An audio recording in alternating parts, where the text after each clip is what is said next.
You buy a ticket, you scratch it, or you watch the numbers roll in on a screen somewhere far away.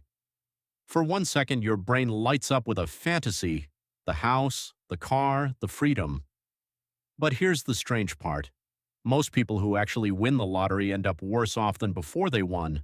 Not richer, not happier, worse. And the reason has almost nothing to do with money management. It's stranger than that. Think about that for a moment. You'd expect a sudden fortune to fix everything. No more budgeting, no more stress about rent, no more choosing between the cheaper option and the one you actually wanted. That's the dream, right? But researchers who study lottery winners keep finding the opposite: bankruptcy, broken marriages, estranged families, depression that shows up years after the money arrives. Why? Let's start with what money actually does to your brain, not what you think it does, what it actually does. In 1978, a psychologist named Philip Brickman ran a now-famous study comparing lottery winners to accident victims who had become paralyzed. You'd assume the winners were flying high and the accident victims were devastated. But when Brickman measured their day-to-day happiness months later, the gap had almost closed. The lottery winners weren't much happier than ordinary people. Some were less happy. The accident victims remarkably still found joy in small daily moments. How is that possible? This is called hedonic adaptation. Your brain has a baseline, a kind of emotional thermostat. Win the lottery and your thermostat spikes for a while, then it resets. Not because you're ungrateful, because that's how the brain is wired. It compares your current state to what you're used to, not to some fixed idea of good. Buy the mansion, and within months, the mansion is just your house. The new car is just your car. The thrill fades, but something else doesn't fade. The complications do not fade.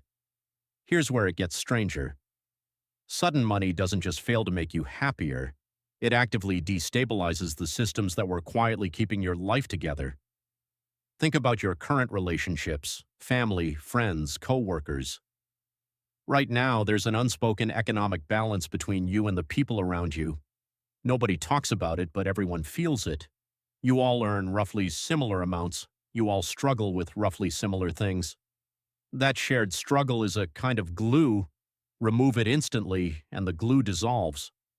Economist Jay Zagorski, who tracked thousands of Americans over decades, including people who received windfalls through inheritance or lottery wins, found something that surprised even him. A sudden financial windfall didn't reliably improve a person's overall wealth trajectory years later. Many windfall recipients ended up with similar or even lower net worth than people who never received a windfall at all. The money came in, and somehow it evaporated. Why would that happen? Ask yourself this: have you ever lent a friend a small amount of money and felt the relationship shift just slightly? Now imagine that friend knows you have millions. Suddenly you're not just a friend, you're a resource, a rescue plan, a backup account for every emergency in every person's life who has ever known you. Cousins reappear, old classmates message you, charities call. Everyone has a reason, and every reason sounds reasonable in isolation. Saying no to one request feels harsh. Saying no to 50 feels impossible. This is sometimes called the money magnet effect informally among researchers who study wealth psychology, though the more precise term is social redistribution pressure. Your money doesn't just belong to you anymore. It belongs to your entire social network's expectations of what you should do with it. And most people were never trained to defend a boundary against that kind of pressure. Nobody teaches you how to say no to your own mother when she asks for help and you technically have the money sitting right there. Now layer in another factor: decision fatigue. Before the windfall, your financial decisions were simple, almost automatic. Pay rent, buy groceries, maybe save what's left. The range of choices was narrow, which meant the mental load was low. After the windfall, everything opens up. Should you invest? In what? Should you buy property? Where? Should you quit your job, start a business, help your siblings? Every single day brings a new decision with enormous stakes attached, and most people have zero practice making decisions at that scale. Psychologist Barry Schwartz spent years researching what happens when choice expands dramatically, and his findings were consistent. More options don't produce more satisfaction.